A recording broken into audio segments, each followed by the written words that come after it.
Well. Welcome to the show. My apologies for being drastically late here. I apologize for the people in the live audience on YouTube. We're 22 minutes late here. For the people on the podcast, I don't feel like you ever care because we uploaded late anyway. But anyway, welcome to the program. My name is Mark Farzetta. This is the Farzy Show, presented by MyBookie, mybookie.ag. So much to get into, but let's start it off with the big story here on the program today.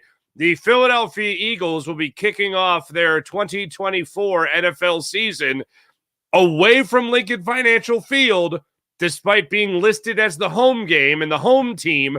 They'll be kicking it off in Brazil. You see this promotional flyer that was created by your NFL, put out there in Sao Paulo, Brazil. Nos vimos em breve, Brazil, which, of course, is Portuguese for the Eagles fans lose a home game. You know, I'm all about international stuff. I got a wanderlust about me. I love, being about the world and traveling, and I really, really love that. You know what I don't love? I don't love the hardworking people of Philadelphia, an extremely passionate fan base, losing a home game. Now, please don't give me we have a 17-game schedule now, so everyone kind of rotates. Everyone loses one. Yeah, how about we never lose one? How about every time, your team plays and they play a home game, that home game, stay with me here, it's hard to follow this one, that home game is at home and not just like an H next to your name, playing in Brazil, or as the NFL is probably going to refer to it, very South Philly. That is too South for me. Way too South. Now, don't get me wrong. I would love to go to this game. I would love to go to the London games. I'd love to go to the Germany games. You ever been to Germany? Germany's a great time. I've been to South America, but I've been to Peru. I haven't been to Brazil. Love to go to Brazil. I would absolutely love it. It would be, awesome. But I hate the idea of the typical NFL fan losing the opportunity, a season ticket holder losing the opportunity to go watch their team play when they're supposed to be playing at home and they're playing in South Philadelphia. I hate this. I despise this. We'll get into even more reasons why. We'll talk about your 76ers today.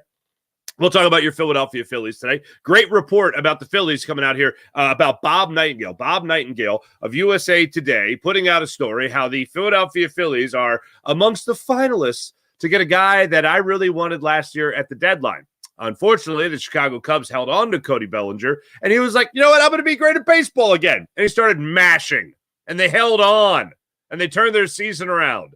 But the Phillies could be in on that, as well as Jordan Montgomery. So how about that? Things are getting pretty busy, as spring training is just around the corner. Be here before you know it, ladies and gentlemen. Be here before you know it.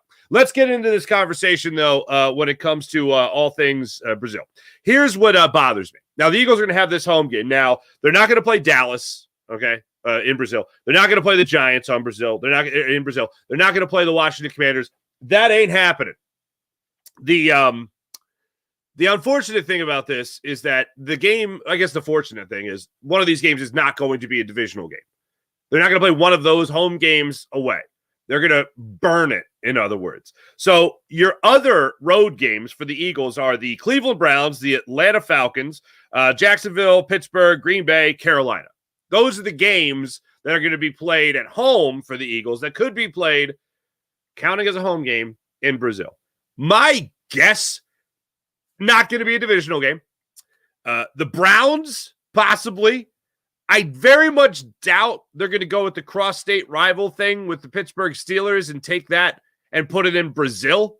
But I don't know. Steelers fans tend to travel. Eagles fans tend to travel. Could be a bunch of Yinzers and Hughes guys down there in Brazil. Green Bay, I would doubt. I would assume Jacksonville would get some play, but Jacksonville would, they're going to be having their London games too, probably, because they have to play overseas. It's like a rule now. And then Carolina could be another one out there as well. So if I had to bet on it, I would go with the Browns and I'd go with the Panthers. Most likely, those would be the two. If I had to have a third option, it would be the Pittsburgh Steelers, because both fan bases are willing to travel, even to Brazil, of all places. And I was watching yesterday, Roger Goodell addressed the media. And Roger Goodell was talking about something that I have been warning people about for years.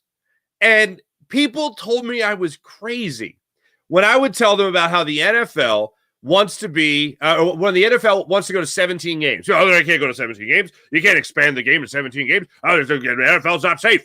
And I'm like, yeah. And what has been the push of Roger Goodell? Oh, player safety. And I got into this the other day, even before we had learned anything about the Eagles playing in Brazil, about how the only reason they got into that safety push was to be able to sell the players union on the idea of adding one more game to the schedule, possibly 2 more games to the schedule. It's the only reason. Look, we've made the game safer. You can play another game. We make more money. Yeah, everyone makes more money. We make more money. Everyone makes more money. So where are we now? We're at a 17-game schedule. We're in an 18-week schedule, 17 games. That's where we're at right now. Then I was telling people for the longest time about how there's going to be an NFL team in London. There's going to be an NFL team in Germany. Who knows now? Maybe Brazil, maybe Mexico City. They're going to be NFL teams across the Atlantic Ocean and south of the border. There's going to be NFL teams. People think I'm crazy for saying that. I remember reading this article on Roger Goodell in, of all things, GQ some years ago. I want to say maybe 8-9 years ago. And when I got done reading that article, it was an in-depth piece on Roger Goodell, okay? It told the story of the man he was before he was the commissioner of the NFL. Basically, he was the party boy, okay? He was the guy that would, like, entertain clients, take them out for a good time. You know that guy? Roger Goodell was that guy. So I find that very interesting. The other thing, because he seems like such a stern, reserved fellow. No. Not the guy that was taking the clients out. No, that was a party boy.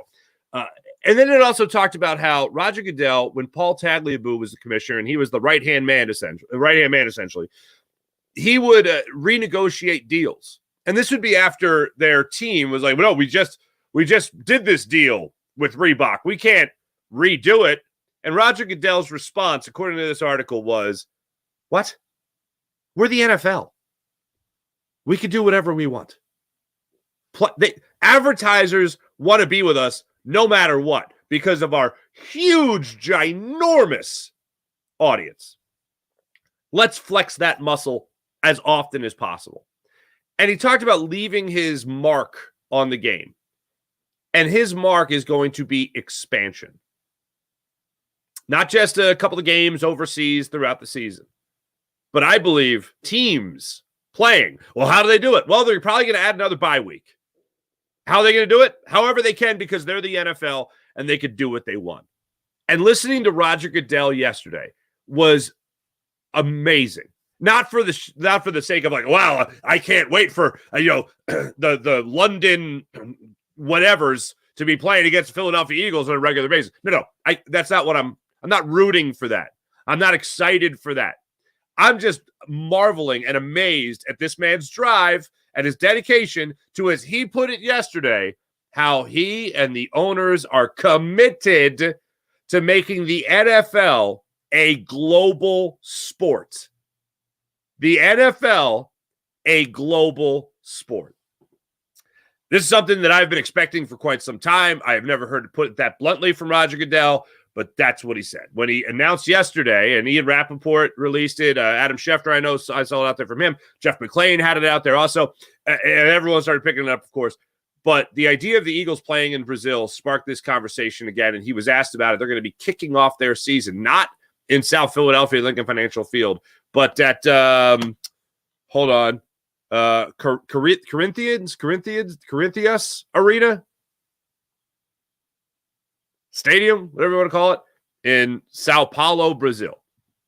That's where the Eagles are going to be starting out their 2024 season. This is the world we live in now, ladies and gentlemen. This is the world we live in. I do admire the drive and the idea to have the Eagles, the NFL, be this major, huge global sport, to be like, people are going to hate that I say this, but this is true, like soccer, like basketball, where it's going to become that global type of influence. And when he spoke yesterday about Taylor Swift, look, I know this is an instant, oh, we have Taylor Swift. Like, the marketing behind this is, like, this couldn't have happened better for Roger Goodell's goal and the NFL's goal. You bring in a global sensation like Taylor Swift, the happenstance and the luck that must be on the NFL side for her to date a very popular athlete in Travis Kelce. Now one of your most popular athletes, thanks to his own podcast with his brother that we know all too well, Jason. The idea of Taylor Swift coming in here, going on her global tour, and the NFL wanting to continue this push to make it a global game, it's the biggest perfect storm you could imagine, the most perfect of perfect storms you can imagine for the NFL. And like I said, I love traveling. Personally, selfishly, I love it. But it's not about me. It's about you, the fan. Now, you could love to travel. You could love this idea. But I feel bad for the season ticket holders that got to go through the seat licenses, especially when you have a fan base like this. Jacksonville, that has been the international team to pimp out across the world. Fine. Do it. They don't have a fan base like you have here in Philadelphia or like you have in Pittsburgh. I mean, hell, Green Bay, Wisconsin owns the damn team. Like, they're not just some passionate fan base. They're the owners. Look, you want to, make the game popular. Sure, you're going to be showing off these teams. You're going to be showing off the game. Patrick Mahomes played in Germany, okay, for crying out loud. I feel bad for the Kansas City fans, right? I forget who lost the home game in that. I think it was Miami, but I can't be sure. I feel bad for those passionate fan bases that get stripped of a game. They have every right to the game, but they get stripped of the game. And again, don't give me it rotates. I don't give a damn. I don't give a damn. Is there a game that exists that should be played at the home stadium? Then it should be played at the home stadium. Good luck to the NFL and becoming their global sport and their global sensation. You've had things like NFL Europe fail in the past, as we all know. It's an absolute. I feel like the fans take a big loss. Do you like it? Do you hate it? Let me know in the comments, and I'll get to you guys. Also, on a much lighter note, a much happier note, Joe Watson joins the show today. Former Flyer Joe Watson joins the program.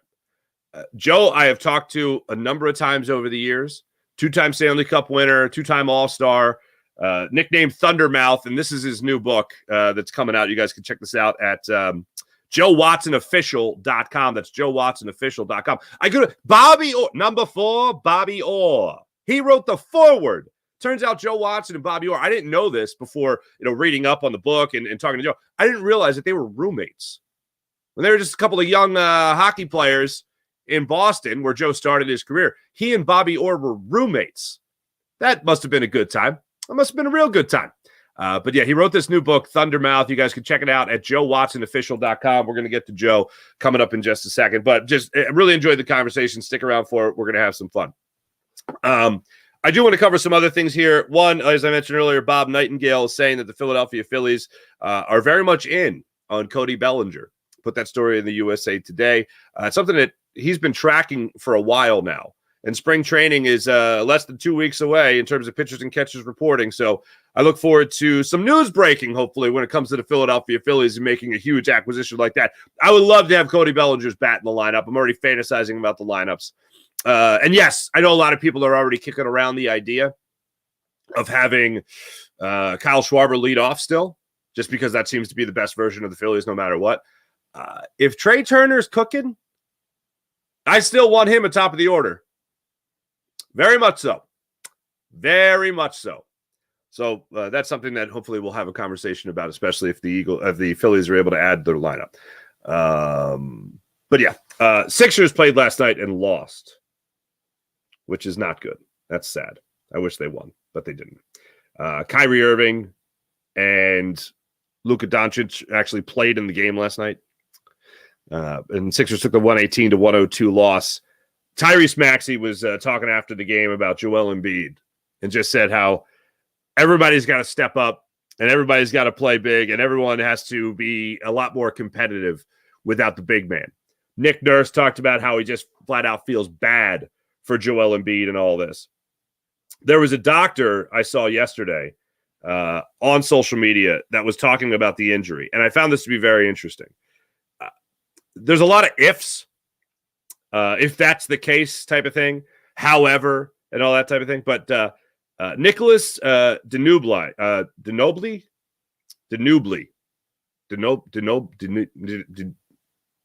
yeah. Anyway, put this out there. Credible doctor. All right. He's credible, unlike me trying to say his last name. put this out there about Joel Embiid. It appears Joel Embiid will be having arthroscopic surgery to deal with his flap. Now, here's the deal. Flap tear. He says flap tear. Flap tear. It's the first I'm seeing tear from this doctor. We're not seeing that from the 76ers. Flap tear of his lateral meniscus. Correct move, as those types of tears will not heal and will worsen over time, especially in big guys with repetitive high-impact loading and off-balance landings, like a basketball player, necessitating even more meniscal removal. Not good for the knee in the long run, thank you. In the future, only thing I don't understand is Sixers saying he will be out, quote, extended period of time. If, in capital letters, if meniscus is trimmed and flap removed, 20-plus minute procedure through tiny incisions, then recovery will usually be relatively quick, average 6 to 8 weeks. Some sooner, some longer. I hope 4 to 6 weeks, especially if he works hard and maintains conditioning during recovery.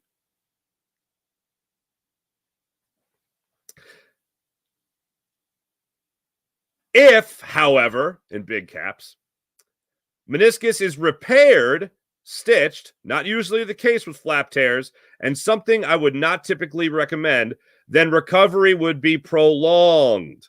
Meniscus is slow healer and no running for 4 months. Meniscus sometimes doesn't even heal. So hopefully a quick trim, not repair and stitch, with a speedy and not extended recovery. Stay tuned. According to Dr. Denubile. Denubile. That's what I'll go with there. All right, so he says 4 to 6 weeks, best case scenario. Have we ever had a Joel Embiid best case scenario? I can't remember a best case scenario with Joel Embiid, unfortunately. Can't remember it. Keep our fingers crossed. Let me tell you about the great people of the Game Time app, ladies and gentlemen. Oh, by the way, we're going to end the show with the interview with Joe Watson.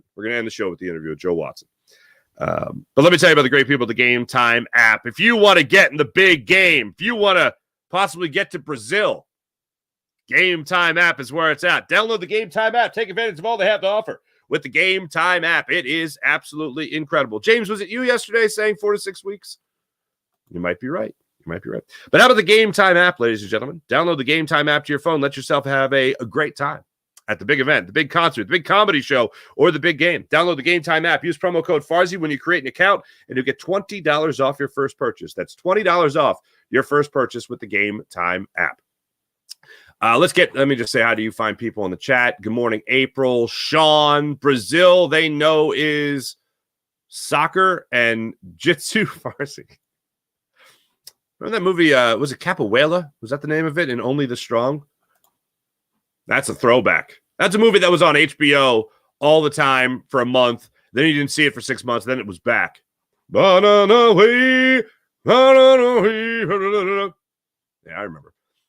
Sean Kilran, hello. William Stark, good morning. Good morning.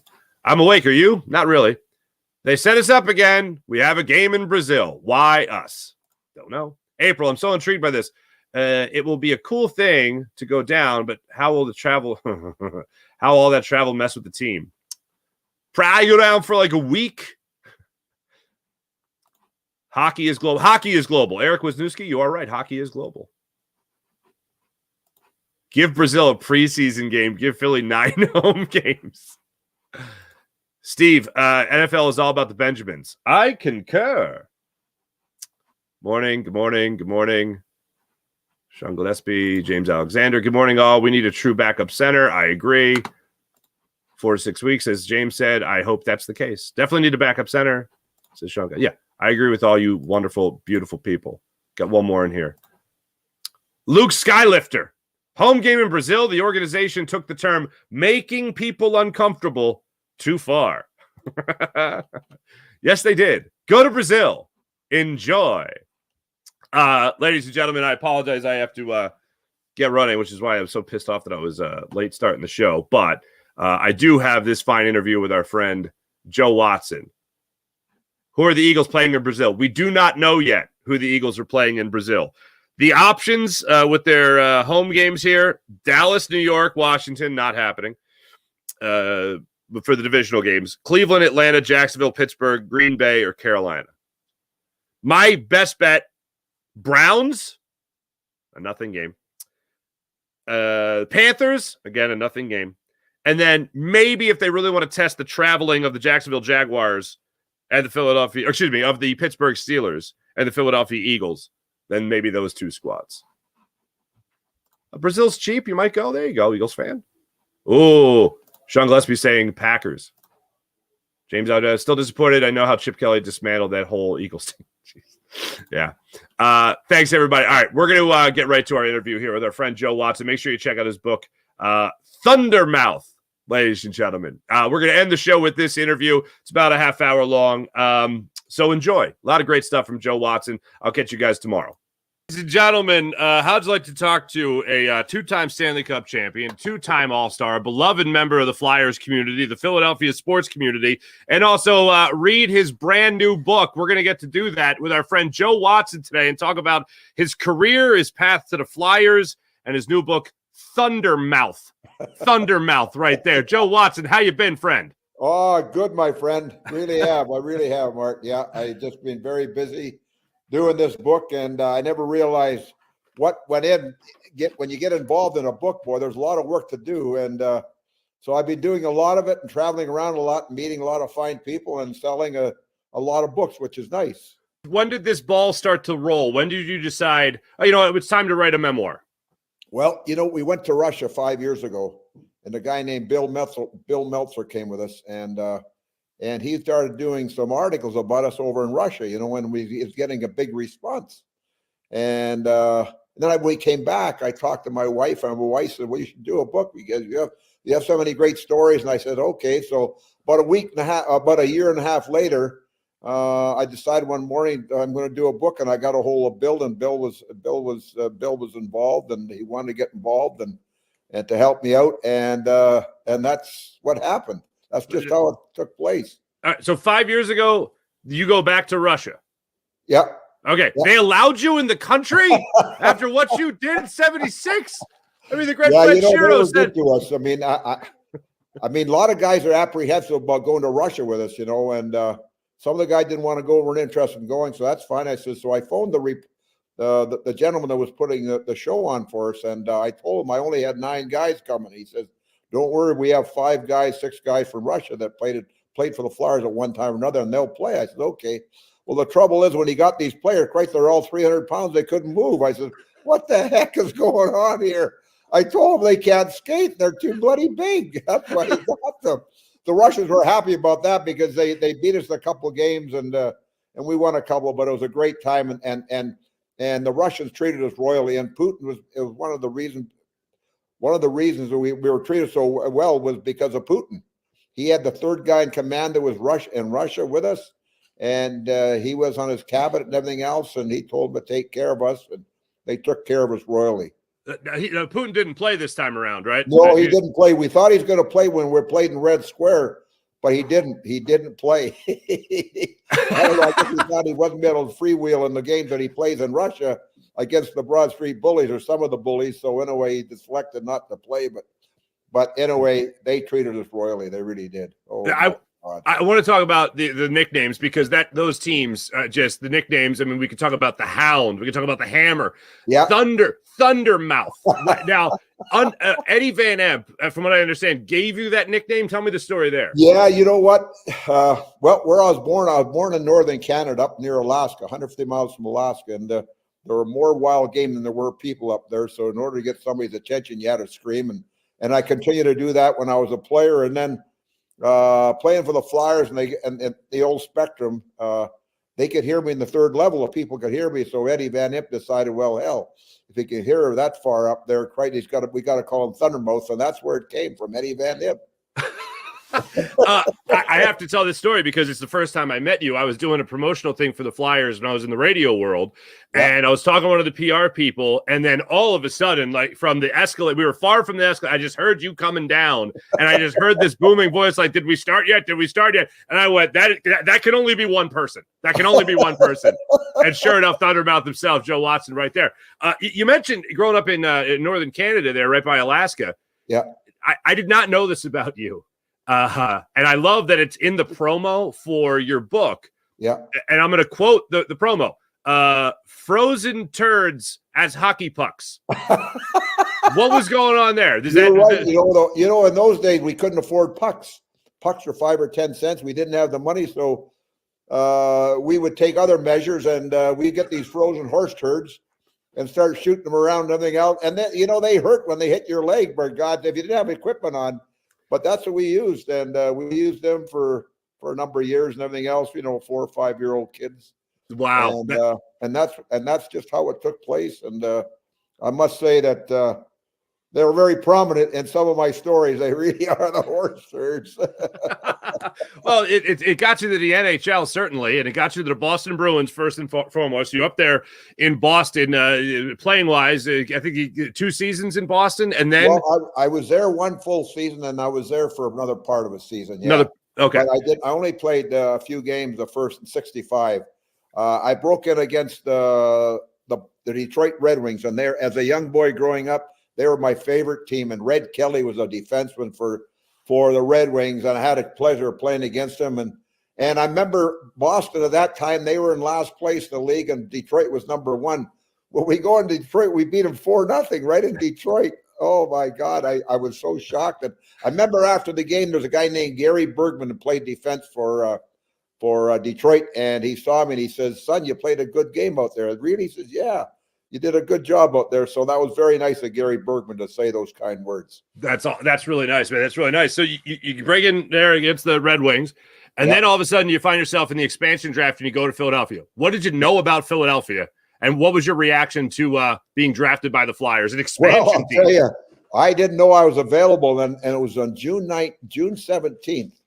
1967, I was flagging traffic in the summertime, because when you're playing the National Hockey or playing professional sports at the time, you weren't making a lot of money to survive in the summer. So consequently, you had to go and do something else. I took a job with the Public Works Department, so I'm flagging traffic. And I'm sorry, in the States or up in Canada? No, in Canada, in British Columbia. Okay. In the summertime. So a guy comes by and he says, "I just heard your name in radio." So, "Oh yeah, what'd you hear?" He says, "Well, you got drafted by Philadelphia." I said, "What do you mean Philadelphia?" I didn't know I was available. I had no idea. So anyway, make a long story short, I asked my boss if I could take the rest of the day off.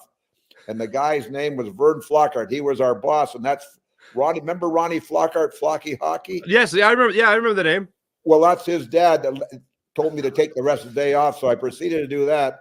Got a bunch of my buddies and went out and had a lot of Bubba Louis that day and night. And the next morning I couldn't get out of bed. And I took another day off. And my boss was very upset. I said, "Oh my God, I better learn a lesson doing that." So I never did that again. But that's how I found out. I came to Philadelphia, and Harry Sinnen was a coach in Boston at the time. He phoned me after, wrote me a letter. So, "Joe, we never thought we'd lose you first. And we thought we'd lose some other players that were available, and they took you first, and we tried to get you back, but they wanted too much." So I just went on my merry way, and I came to Flyers. And I must say, the Flyers were a great organization, and always have been and always will be. With, you know, Mr. Snyder was at the helm at the time, and I know we've had some lackluster years the last 3 or 4 years, but we got great management in place again. And Dan Hilferty came from Independence Blue Cross, and Danny Briere and Keith Jones doing a very, very admirable job. And I'm just looking for a lot of excitement with the Flyers, because with those 3 people at the helm, we're going to do well. From playing with the Flyers 67 on, obviously, and then going into the advertising department for the Flyers, I believe it was. How many years with the Flyers organization? Yeah, I started selling advertising in '85, and I learned from a guy named Ivan Schlickman. He's no longer around, bless his soul. But he was very, very good for me, helped me tremendously because Ivan was all by himself. He was selling advertising, the building signage and that. And we had a guy named Pete Hoover was doing the television. So I went on the side of advertising, signage in the building, and I learned from Ivan Slickman, and it really worked out very well for myself. I was there for 35 years selling advertising, and we have one client in the building's been there forever and ever and ever, and that's Brown Foreman. They've been there longer than anybody that's in the building today. Brown Foreman. It was Budweiser initially, and Budweiser went away for a few years, but I sold advertising to Brown Foreman in 1985, and they've been with us ever since. So wow, it was really a great experience for me. That's amazing. Yeah. Let's talk about the first couple of days here. You get the news. You sleep off the party, I guess. You come down to Philadelphia. In '67. You look around. First impressions of the city. What were they? Oh my God Almighty! We had training camp in Quebec City, eh? And we're there 6 weeks, and then we had to come down to Philadelphia. So we get in the bus, and I'm very inquisitive. I sit in the front of the bus, and we're going over the old Penrose Avenue Bridge. And when we got down to the bottom of the bridge, I looked at that machine on the right-hand side. I said, what the heck's that machine doing? The bus driver says, oh, the mafia owned that. I said, oh, yeah, okay. And he says, yeah, what they do is when they get rid of people, they put them in the cars and they grind everything together. I said, I said, what? I thought he was kidding, but he was serious. I said, oh, my God. So I said, what am I doing in Philadelphia? Well, make a long story short, the mayor of Philadelphia at the time was a guy named James State. So he wanted to have a parade down Broad Street to welcome us to the city in 1967. Well, hell, there were more people in the parade that were watching going down Broad Street. That's, holy God, we're not going to be here very long. So we go to City Hall, and the mayor at the time was James State, like I mentioned, and he was supposed to welcome us. He doesn't even show up for the event. He doesn't. Oh my God, we're in trouble here. So it'll make a long story short. 7 years later, we won the Stanley Cup, and the mayor at the time was Rizzo. So we went to the chambers after we had our parade and everything else, and I remember standing up. I says, "Where the hell was the mayor 7 years ago when we came here?" Rizzo says, "Oh, don't blame me. I wasn't the mayor." Rizzo apologizing. Big Frank. Oh boy, what a mayor he was! Oh good Lord. Joe, I just want to go back to the mafia machine for a second and just insert the word allegedly. Yeah. And then that's it. And then when it comes to the success that you had here in Philadelphia, back-to-back Stanley Cup champions, I had heard you tell the story to the Nasty Knuckles guys who do a phenomenal job. Nasty and Riley Cote, those guys are awesome. Yeah. And I had never heard this story about Fred Shero. Everyone knows the quote about Fred Shero, win today, walk together forever. And right. Here we are all these years later. But you told a story about Fred Shero talking to the media before the Stanley Cup final against the Bruins and said that you had already beaten the best team you were going to face, and now you had to win the Stanley Cup. That's something that is just unheard of. I know it's true. We hadn't beaten Boston in 7 years in their building. 7 years we hadn't beaten them in their building, and so anyway, we play Boston. We play the Rangers in a 7-game series, really a tough physical series, and we were beat up pretty good. Well, Boston beat Chicago, I think, in 5 games, so they had 7 days off. And they're waiting for us to play. They thought they're going to play the Rangers. So they were preparing for the Rangers. And lo and behold, we won on a Sunday afternoon against New York. We won 4-3. We go to Boston the next day. We have to play Tuesday. So Monday afternoon, when we get to Boston, I pick up a Boston Globe. And I saw the headlines. This is anticlimactic. We just beat a better team to get to the finals, and we're going to play for the final Stanley Cup. And I said, who the hell made that statement? And I looked, it was Freddie Shero. So I go to Freddie and said, what the hell are you talking about, Freddie? We haven't beaten them in 7 years, they're building. He said, I know that, Joe, but what we're going to do, we're not going to show them any respect. We're not going to respect them at all. We're going after them. So Freddie devised a system. He says, what we're going to do, the buildings are warm. We're going to shoot the puck in Orr's corner. And when he goes back and gets it, we're going to get in his way, hit him, make him exert his energy. And he might dominate the first 3 or 4 games, but he won't dominate the whole series because he plays 35 to 40 minutes a game. That's what Orr was doing. And it was very difficult in those days. The buildings were hot. Oh, my God, especially in Boston. In fact, everything's fair in love and war. In Boston Gardens, they had an air conditioner in their dressing room. They had a heat conditioner in our dressing room. My God, the heat was on. It was 100 degrees in the damn thing, and they had the heat on. There was no air conditioning. So it was everything's all fair in love and war. But that's what that. And then we lost the first game 3-2 and over. No, they scored with about 30 seconds to go. The first goal went off my goal. The winning goal, Lord scored. In the second game, we pulled the goalie with about a minute and a half to go, and Andre Dupont scores to tie it up. And we go into the overtime, and Bobby Clark knocks a puck out of the air into the net, and then we knew we're on our way. I mean, holy mackerels. Now we come to Philadelphia. We win the next 2 games in Philly. Then we go to Boston for the 5th game, and we knew we had to win in there. We knew we couldn't afford to we didn't win. We couldn't afford to lose in our building on a Sunday afternoon. We won 1-0. Because if we had to go back to Boston for the 7th game, it would have been very difficult to beat them because they were on a high. But anyway, that was the story. Yeah, Freddie, he used reverse psychology. That's amazing. Absolutely amazing. And you say all is fair in love and war. Bobby Clark, Bobby Orr rather, was he your former roommate? And he wrote the foreword to this book. Yeah, he did. Yes, he was. Him and I, we played the hockey together in Boston. We lived together in Boston.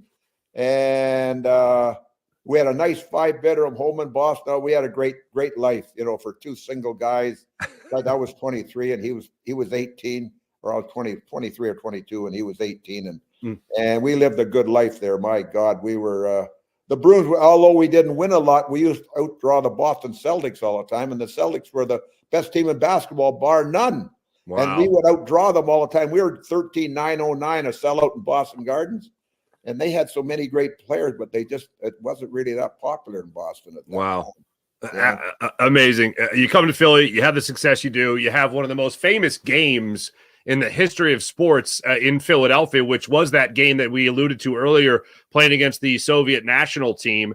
Yeah. And Fred Shiro had the line about you setting them back 25 years, their whole hockey system back 25 years with how you played against them. When you going into that game, we know what that game became. But we don't know much about going into that game with the Flyers playing the Russians in 1976. When you go into that game, where you think about that game going into it, what was the mindset like? What was the feeling in the dressing room getting ready for a game like that? Well, we had to uphold the prestige of hockey in North America because they were beating all the top teams over here. And the one team they hadn't beaten, they had the Soviet Rings and the Soviet Red Army. The Soviet Red Army is the best team in Europe. And the Wings are probably the 2nd or 3rd best team. And the Wings, they won 3 out of their 4 games. They lost to Buffalo, but the Soviet Red Army, they had beat Boston, they beat New York, they tied Montreal on a Thursday night or Friday night. And I remember we played in Toronto on a Thursday night, and we weren't well liked in Toronto or in Canada.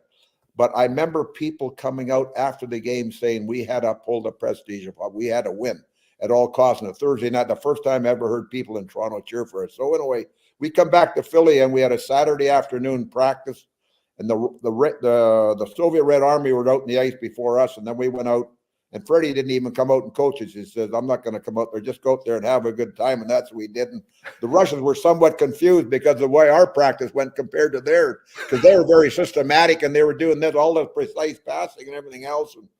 And so in a way, after the practices, we had a function in the old Blue Line Club in the Spectrum.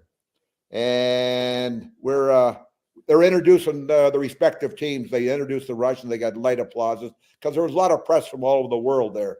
And then after then they started introducing us, and they come to number 8, Dave Schultz. Oh my God! The Russians started looking around. We knew they were nervous then when they started looking around, trying to find out where this guy is.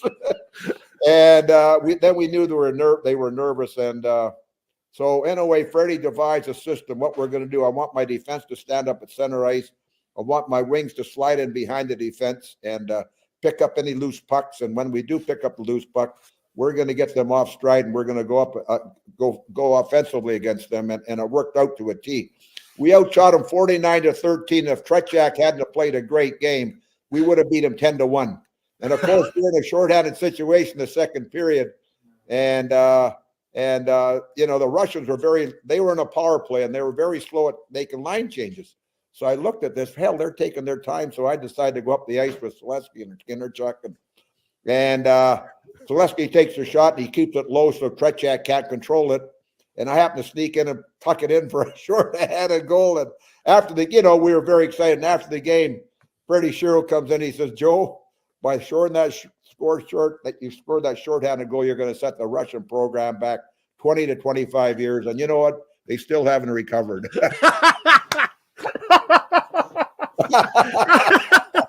I have to tell you, recovered yet. I have to tell you, the Flyers many years ago released a DVD box set of their 10 best games. Yeah, that was one of them. Yeah, and I remember getting my hands on that box set, and that was the first game I watched. Really? Because I had heard something. So my father is a big Flyers fan. He's always been a Flyers fan. And the first people that I started to meet through the business, I don't want to name names, but he was like, "Okay, whatever, cool." I mentioned that I met Bob the Hound Kelly. I mentioned that I met Joe Watson, and my dad went, "Oh, whoa, hold on, what? You met who?" Like, it was. Why is it you think? Other than winning, back-to-back Stanley Cup champions? Yeah. Why do you think you guys connected with the city of Philadelphia so well? You know what? We were blue collar guys. We worked hard. We realized we weren't as talented as a lot of the teams we played against, but we worked hard. It was an eye for an eye and a tooth for a tooth with our team because we realized, by God, we're not gonna dominate these teams with skill. So we have to outwork them and be more physical than the other teams. And people never forgot that. It's funny you say that because a friend of mine just came back from Prague here about, 6-7 months ago, and he got in a cab in Prague, and the cabbie asked him where he's from. He says, Philly. He says, home of the Bullies. The guy said, what? Home of the Broad Street Bully. Here's a cab driver and 8,000 miles away, and he was a big Flyer fan, the Broad Street Bully fan. And Mark, when we went to Russia, same thing. I had so many people approach me and talk to me. I was the only guy that played in the game in '76 that went to Russia, 5 years ago. So I had all these people approach me in Russia about how we dismantled the Soviet Red Army team, and that's all they want to talk about. And I said to them, "You guys weren't even born when we played them." He says, "Oh no, Mr. Watson, it's ingrained in our history and how the Russians were beat by the Flyers and what the Broad Street Bullies did to our team." And we never forgot that. I said, "Holy mackerel." But and I was flying from Toronto to Vancouver here about 8-9 years ago, and the Broad Street Bully thing came out. The show came out, and there was a guy from Brisbane, Australia. He was in New York for 2 or 3 days, and he had never seen a hockey game in his life. And he turned the TV on in New York in his hotel, and he saw this game against the Russians. He heard about the Broad Street Bullies through that game. And when we were sitting next to each other, flying from Toronto to Vancouver, this guy says to me, "Well, what do you do?" I said, "Oh, I work, and I'm in advertising sales. So who do you work for?" And I says, "I work for the Philadelphia Flyers." "You work for the Philadelphia Flyers?" I said, "Yeah." He says, "Well, I know something about the Broad Street Bullies. I just watched that documentary about the Broad Street Bullies twice, and I know nothing about hockey, but I learned about hockey." And I said, then he said to me, "You were in the show?" He says, "Yeah." He says, "I was the one that talked about my dad had horse poop all over his boots." And the guy laughed. He was laughing. We had a great time for 5 hours to play, and we drank a lot of Bubba Louie's, and it was a wonderful time on the plane. I remember that story. Your father coming in with the boots and the all that stuff. That's great. That's great. Now, speaking of your family, we the Kelsey brothers obviously are all the rage now, Joe, and everyone loves them. Okay, if you could take technology from now and put it back 70s and 80s and all that fun stuff, would you and Jim have had a podcast? Would you guys have had a show? Would you guys have done a show together? Oh gosh, you know what? I can hardly turn the computer on, for God's sake, and I don't have a cell phone. We more likely that we possibly could have done that, I guess, but football is so much more popular than hockey. I mean, hockey has its strengths and so on and so forth, but in certain areas, but football is just football all over North America, and especially in the States. Where hockey is very, very, very, very big in Europe, football is not big in Europe. Not like hockey is, but the rage in America is NFL, and there's possibility we could have done a show but not as popular as their show. They seem to be very popular guys. I've never met either one of them. I've never watched their show either. I've never watched the show because, God, my wife's here to help me with this thing, and but we probably would have done something like that. I guess we probably would have been approached and done something because we were a pretty popular team in those days. Oh, and the fourth, I believe the fourth brother pairing to win a Stanley Cup? Yeah, we're the fourth brother combination to ever win the Stanley Cup from a town of 800 people. And I left there in 1960. There were 800 people lived in Smithers. Now there's about 6,000. Wow. Well, it's a beautiful community. It's a beautiful awesome. community of like hunting and fishing and scenery. It's wonderful. It really is. Yeah. Last thing I have for you here, and obviously people, make sure you guys go to joewatsonofficial.com, get this wonderful book, Thundermouth, forward by Bobby Orr, and hear about all this man's career, his life, and all that. People really rediscover things or discover things about themselves when they go through their life's journey. Is there anything that really jumps out to you that you've been thinking about a little bit more since you wrote the book? Well, I wish I'd learned more about computers and cell phones. Whenever I travel, my wife gives me a cell phone to travel with. If I don't have a cell phone, I don't even know how to retrieve messages. And I shouldn't say this, but I'm not really interested either. I mean, the less technology I know, the better off I feel I am. I don't have to worry about so many damn things. Yeah, you made it this far without it. What do you need it for? Huh? You made it this far without it. What do you need? You're right. You're right. I don't need all that technology in my brain because it might blow up the damn thing. So I don't need that. But anyway, I wish I had learned a little more about the phone, and my wife has helped me now, so that's nice. Well, I mean, in terms of, do you find yourself thinking about any moment of your career more often? Like, oh wow, I hadn't thought about that Bruins game or that Soviet game, or is there anything that kind of came back? Well, you know what always comes back is I was the last guy to touch the puck when we won our first cup. Remember, there's about 8 seconds to go in the game, and Orr shot the puck down the ice, and it missed the net. And I go behind the net, and when I get to the puck, there's 7 seconds to go, and there's nobody near me. So once I touch the puck, it's an icing, and it would have been bought back in their zone. So I didn't touch it. So Wayne Cashman showed up with about 4 seconds to go. I touched the puck. Well, in that time, there's so many people were coming over the boards, and pandemonium had broken out, and they couldn't have the face-off. They would have had a face-off back in their zone with 4 seconds to go, and so they called the game. But I remember Terry Crisp, little centerman that played for us. He made a beeline for the puck. He got the puck, and he has the puck today. Where I gave the puck to the linesman thinking there would be another face-off in the other zone. Well, he made a beeline for the linesman, grabbed the puck, and he has the puck today. And the Hall of Fame are looking for the puck, but they're never going to get it. He says, I got it. I'm going to keep it for life, he said. So it's a good story, and Crispy's a good friend of mine, and we talk about it when I see him. He was just here last week. We talked about it again. Wow. A little rascal. He made a beeline because him and I knew each other, started in 1963 together with Boston. Him and I and Gary Dornhofer. We broke in Minneapolis, and we were a farm team of the Boston Bruins. And yeah, if I learned a little more technology, it would have been good for me. But I'm happy with what I've got, and everything else has been great. Really. Well, Joe, I have to tell you, congratulations on the book. Once again, joewatsonofficial.com. You guys can check out the book, Thundermouth, all about Joe Watson. And, Joe, I have to say this in closing. Every time I've done an event, and there's been plenty of them with Philadelphia Flyers fans and a Philadelphia Flyers signing autographs or whatever, I've done Phillies, Eagles, and all that stuff. There is no greater connection with the city of Philadelphia when it comes to a community like there is between your Flyers teams and this community of Philadelphia. So for your play and your service to the community, I thank you because it has resonated with so many people in the Philadelphia community. Well, isn't that nice? That is very nice, very well spoken, Mark. And thank you very much. Holy God, yeah. I mean every word. One day and have a couple of Bubba Louis. You know what Bubba Louis are dear. Yeah. Oh hell yeah! I put it together. I put it together, Joe. I put it together. Yeah.